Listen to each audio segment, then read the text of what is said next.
So could you talk about some of the bills that you proposed this session and if any of them are still alive?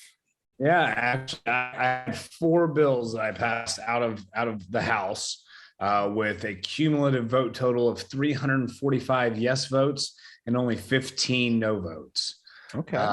And they were some pretty substantive pieces of legislation, so I was pretty impressed with that record. So the first bill is a mental health bill, and it came out of the interim study that I did with Representative Randleman.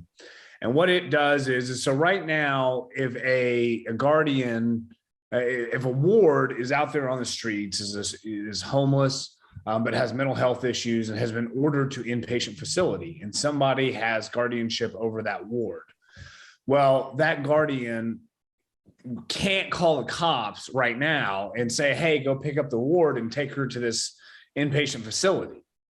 And the only time the cops can pick up that person is if they pose a threat of harm to themselves or others.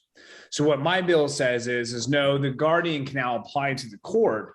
And so long as the officer observes certain characteristics of the individual, for example, they look malnourished, haven't been with shelter for a while, those sorts of things, they're able to then transport that individual to the facility. So they can get a court order directing law enforcement to transport that person.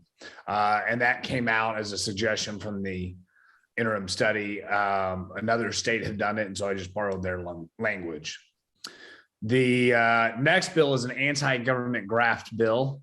And this one says that if you've worked on a campaign, then you are not allowed to have a state contract because there's concerns about state contracts being awarded by virtue of who you know, not what you know. And, I think we need to be good stewards of taxpayer dollars. Then obviously my Computer Data Privacy Act, which I was happy to see pass again this year with overwhelming numbers. Companies were still out there lobbying against it up until the day it was heard. And so hopefully now with two bills live in the Senate, one of them will get heard. We'll see. And then my fourth one, is for courtroom interpreters. Because right now you have to pay for a courtroom interpreter in advance if you need one, et cetera. This one actually pays for courtroom interpreters out of general revenue funds so that litigants, people in the criminal justice system, they're not the ones paying for the courtroom interpreters. So it's an access to justice issue. It's good. Okay. Yeah, I was watching the interview that we did last year, and you talked about your data privacy bill, and I wanted to know if it had gotten passed or anything because I didn't keep up with it last year.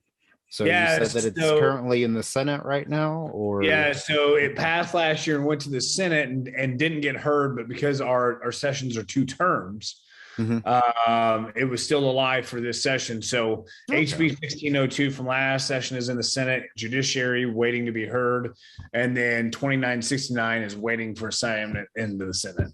Okay, cool.